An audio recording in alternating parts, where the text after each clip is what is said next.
What if a rock legend knew his final curtain call could be his last breath and still chose to go on stage anyway? That's exactly what legendary rocker Ozzy Osbourne did, and now his widow Sharon Osbourne is revealing the heartbreaking truth behind that decision. There are moments in life when you realize someone isn't just performing, they're saying goodbye. And when I read what Sharon Osbourne just revealed, I had to sit with it for a minute, because this wasn't just another farewell concert. This was a man who knew his clock was ticking and chose to step on stage anyway. According to Sharon Osbourne, doctors warned Ozzy Osbourne just 2 weeks before Black Sabbath's Back to the Beginning farewell show that he might not have long time left. Let that sink in. 2 weeks, and he still said yes. Sharon revealed that Ozzy understood the reality. His body was failing, Parkinson's, the surgeries, the infections, years of wear and tear from all the complete life he lived at a complete full volume. He wasn't in denial. He just didn't want to go quietly. And here is the part that hit me the hardest. Ozzy reportedly told her, "Whether I die in 2 weeks or 6 months, I'm still dying. I want to go my own way."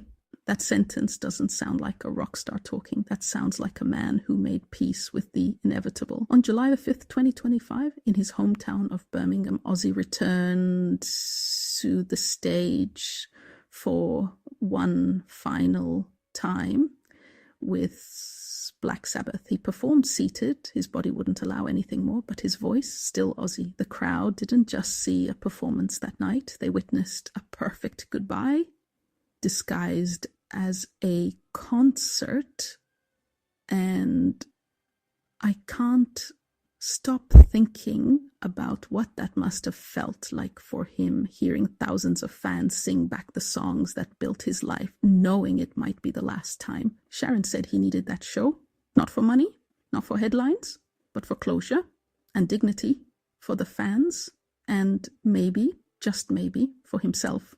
Because if you followed Ozzy's story, the chaos, the addiction, the redemption, the reality TV fame, the health battles, you know his life was never quiet. So of course his exit wouldn't be either. Less than 3 weeks after that performance, on July 22nd, 2025, Ozzy Osbourne passed away at 76. But here's what makes this different from so many celebrity deaths. He didn't fade away behind hospital curtains. He stood, or rather sat, in front of the world and said goodbye on his own terms. And as someone who's covered a lot of stories, I can tell you that kind of ending is rare. Most people don't get to choose their final chapter. Ozzy did. And maybe that's the most Ozzy thing he could have done. Not darkness, not drama, just defiance, right until the end.